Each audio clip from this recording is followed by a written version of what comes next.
Hello mga kabanggo, once again, nandito na naman tayo. Balik naman tayo sa ating channel. At yeah, let's start growing bamboo from seeds. Papakita ko sa inyo itong germination test natin, yung viability ng ating bamboo seed na nakuha galing sa India, itong Dendrocalamus latiflorus. So ngayon po ang umpisa. Meron tayong gagawin mamaya, meron naman bukas, meron naman sa sunod na araw. So papakita ko sa inyo step by step. Unang-una po ay ibabad po natin itong seeds ng 24 to 36 hours. Tapos papalitan ng tubig every 8 hours. So ito yung unang gawin natin. So pipili tayo from the seeds that we have. Subukan natin kahit 20, no? This time. At saka yung natira, yung iba ay subukan natin sa lupa naman itanim, no? Yung marami na. So itong susubukan natin, ipakita natin sa inyo ay itong test natin na kahit 20 lang. So pipili tayo, random lang po, no? Random. So bali 20 po pipiliin natin.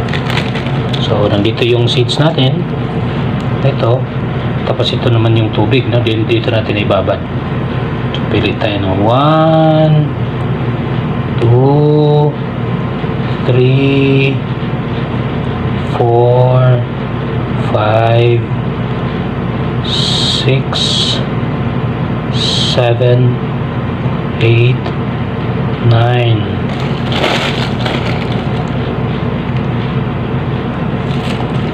10 11 12 13 14 15 16 17 18 19 20. So tatakpan po natin ito. Yan. Tapos babalikan natin mamaya.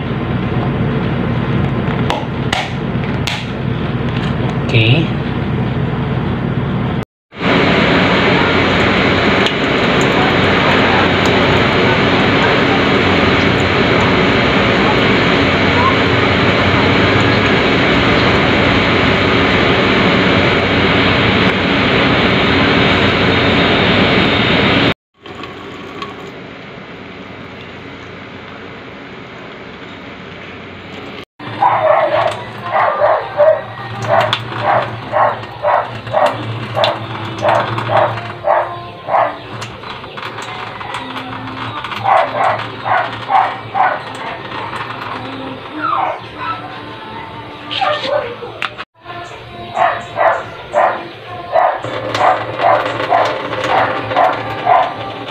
Diyan mo ng tubig.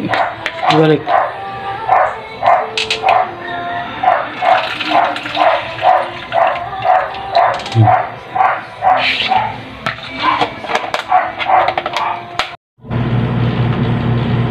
So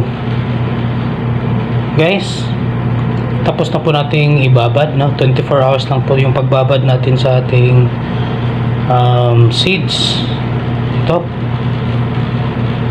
Yan, 24 hours na po ito nakababad. So gagawin natin, ilipat natin ito sa isang lalagyan naman kung saan natin siya patutubuin talaga.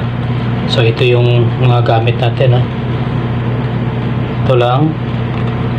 Tapos gamit tayo ng tissue. Yan, may pangalan pa yan, tissue. Tapos itong ating tubig. Yung laman nito guys, tap water ito, hindi po ito nature spring. Mas maganda po tap water. Yung dati ko nga ginagawa, mayroon kasi kaming available na tubig ulan. Mas mabuti po yung tubig ulan kung yun ang gagamitin, talagang hindi siya acidic.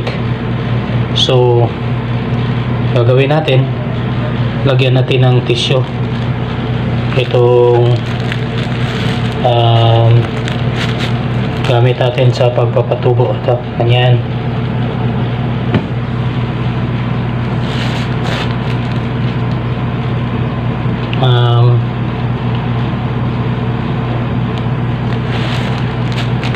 Hindi rin masyadong makapal, hindi rin masyadong manipis. Pag masyadong makapal, mahirapan tayo, baka kapag lalabas na yung roots niya, mahirap tanggalin, no? Kapag makapal masyado yung tissue. So ganyan lang, 4, okay na yan. Tapos gagawin natin, lalagyan natin ng tubig.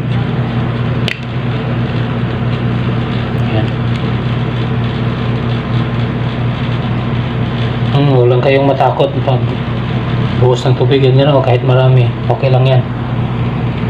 Anyway,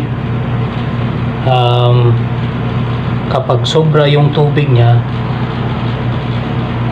pwede naman natin bawasan. Yan.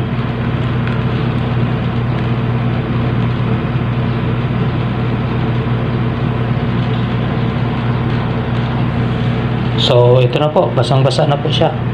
So ready na ito para paglagyan natin. So kung maalala nyo, yung ginawa natin dito ay 20 pieces po ito. Gagawin natin, compare natin, no? Yung 10 ay aalisan natin ng husk, no? Or babalatan natin. At yung 10 naman ay hindi. Kung makita nyo, meron pang itong dalawa, nakalutang pa sila. So, hindi na to sigurado kung tutubo ba. Anyway, ilagay pa rin natin. Yung isa, ilagay na natin. Subukan naman natin yung isa na alisin natin yung balat. Ganito. Medyo matigas. O parang hindi nga talaga na ito mabubuhay, guys. Ito yung kuan, yung hindi lumubog sa tubig. Hindi ba ganda yung seed niya? Tingnan nyo. So hindi na natin yan isali. Tapon na lang natin to. So maglagdagdag pa tayo ng 2, 3, 4, 5, 6,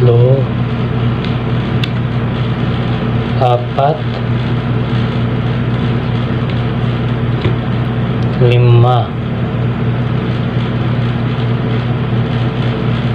9, 10.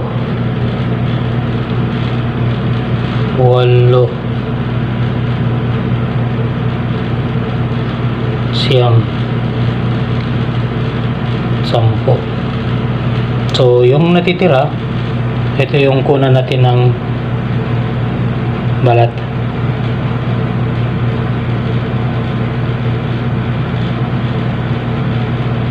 Yan po, ito parang malusog siya.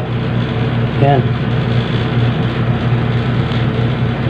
So kasi wala na yung isa, 9 na ito.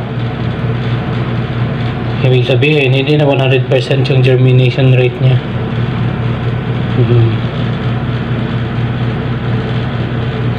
90% na lang, no? Yung titingnan natin. Kasi yung isa na hindi ko kinuna ng balat,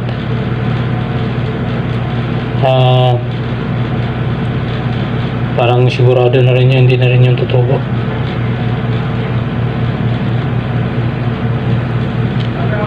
Ito.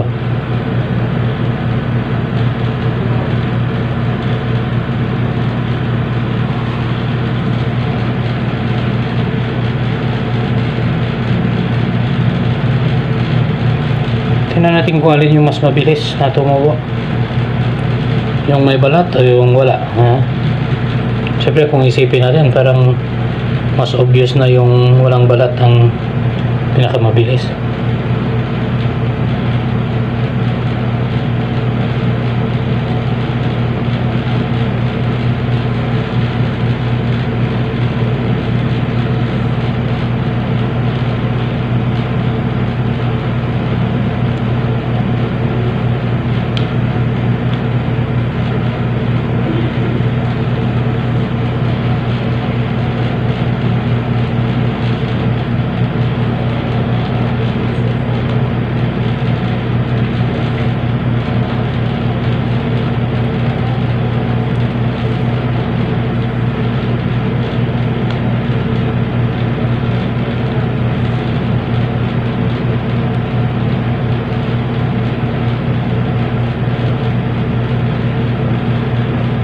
Okay. So ito na.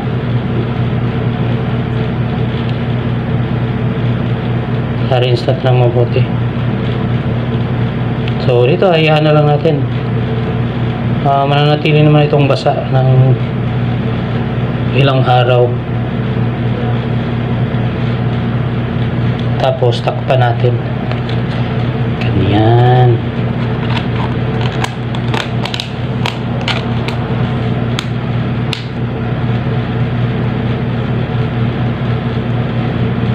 Itong isa guys, yung Dendrocalamus brandisii, hindi ko na lang pinakita sa inyo. The same lang yung procedure naman ang gagawin. Pero ito, hindi ko na binawasan ng balat, hindi ko na kununan, no? Diretso ko na lang, no? After ibabad ng 24 hours, then direct na siya dito. So tingnan natin, obserbaran natin. So ito yung part 1 guys ng video ko kung paano patubo ng bamboo from seeds, no? Ito yung part 1. So yung magiging part 2 nito ay yung update, no, ng progress nitong pagtubo nila. So mga ilang araw titingnan natin kung mayroon bang tumubo, no? Una sigurong lalabas yung roots bago yung dahon, no? So ganun po. So mag-subscribe po kayo, no? Yung hindi pa nag-subscribe, mag-subscribe kayo para makita niyo yung update ko rin kung paano yung mga ginagawa ko dito. Sabay-sabay po tayong mag-observe, no? Itong parang experiment na ginagawa natin. Test natin kung may mabubuhay ba sa seeds na binigay sa akin. So yun lang po for now guys, at saka thank you sa panonood.